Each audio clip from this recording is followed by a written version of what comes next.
ಪ್ರತಿಯೊಬ್ರು ಕರ್ನಾಟಕ ಜನತೆಯಿಂದ ಹಿಡಿದು ಪ್ರತಿಯೊಬ್ರು ಸಹಾಯ ಮಾಡ್ಕೊಂಡು ಬಂದಿದ್ದಾರೆ. ಇವತ್ತು ನಾವು ಇಷ್ಟರ ಮಟ್ಟಿಗೆ ಇಲ್ಲಿ ಬಂದು ನಿಂತಿದ್ದೀವಿ ಅಂದ್ರೆ ಅದಕ್ಕೆ ಕರ್ನಾಟಕ ಹೆಸರು ತಗೊಳಕ್ಕೆ ಕಷ್ಟ ಆಗತ್ತೆ. ಅದರಿಂದ ಎಲ್ಲರೂ ಹೀಗೆ ಆಶೀರ್ವಾದ ಮಾಡ್ಕೊಂಡು ಬನ್ನಿ. ಯಾಕಂದ್ರೆ ಕಲಾವಿದ್ರ ಕುಟುಂಬಗಳು ಬದುಕಬೇಕು, ಇಲ್ಲಾಂದ್ರೆ ಕಷ್ಟ ಆಗತ್ತೆ.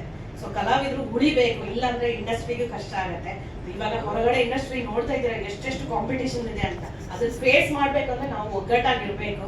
ಸ್ಯಾಂಡಲ್ವುಡ್ ಅಲ್ಲಿ ಕೇಳ್ಕೊಳ್ಳೋದು ಇಷ್ಟೇ, ಎಲ್ಲರೂ ಒಗ್ಗಟ್ಟಾಗಿ ದುಡಿಯೋಣ, ಒಳ್ಳೆ ಬದುಕು ಮಾಡೋಣ ಅಷ್ಟೇ. ದ್ವೇಷ ಅಸೂಯೆ ಎಲ್ಲ ಬಿಟ್ಟು, ಈ ಕಾಂಪಿಟೇಷನ್ ಎಲ್ಲ ಬಿಟ್ಟು ಚೆನ್ನಾಗಿ ಬದುಕು ಮಾಡೋಣ, ಇಷ್ಟೇ ನಾನು ಕೇಳ್ಕೊಳ್ಳೋದು. ಇದು ಅವ್ರ ಆಸೆ ಕೂಡ. ಆಕ್ಚುಲಿ ನಮ್ಮ ಮನೆಯವ್ರು ಹೇಳೋರು, ಒಗ್ಗಟ್ಟಾಗಿದ್ರೆ ಎಷ್ಟು ಸಿನಿಮಾ ಮಾಡ್ಬೋದಿತ್ತು ನಾವು ಅಂತ.